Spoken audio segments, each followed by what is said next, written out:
Čus lidi, já vás vítám, jsem tady novej a mám jakože chci natáčet a jako doufám, že budu mít hodně jako fanoušků a tyhle věci jsem úplně nové, takže pohodička.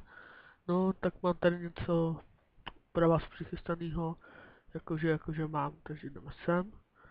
Tak, připravil jsem si takovou menší prezentačku. Téma, co nás čeká, co nás nemine, jako určitě důležitý cíl zjistit, co budeme hrát. Jo? Tak jdem. Mafia 1. Bezprostředně česká hra a dobrá. Já to hraju teda bez všeho, bez mission backu, normální příběh a pak tu extrémku a to je nějak všechno a docela mě to baví. Mafia 2, no tak DLCčka ještě jsem nějak to nehrál, to bych si s vámi mohl poprvé zahrát, no ale doufám, že to někdy stáhnu. Minecraft, jako originální verzi, pohodička, jako nemám jako přímo originál. Když ji budu mít, tak to bude pohoda. Mám moc hrát v klidu. Minecraft multiplayer. No, dobrý, jako dobrá hra, budem pak, můžeme si spolu někdy zahrát. Ať taky nějaká prdel. Dál. Nějaká nudnější, nějaký tráky, jo, ať se řekne.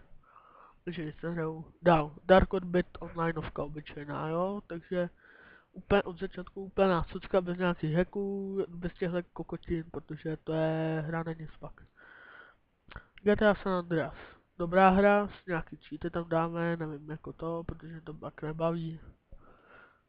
GTA San Andreas multiplayer, jako dobrá hra, dáme si, můžeme se taky dát někdy spolu, jestli chcete, protože člověk bez blízkosti může si se mnou zahrát, pak dám iPinu, když tak, když budete chtít. Ale každý den asi natáčet nebudu, jelikož nebudu mít čas. Možná mě tlačí škola, tak bohužel jako ne.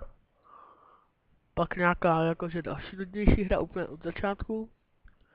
Jo, protože je to taky docela Bluetooth tohleto pak natáčet, to je More.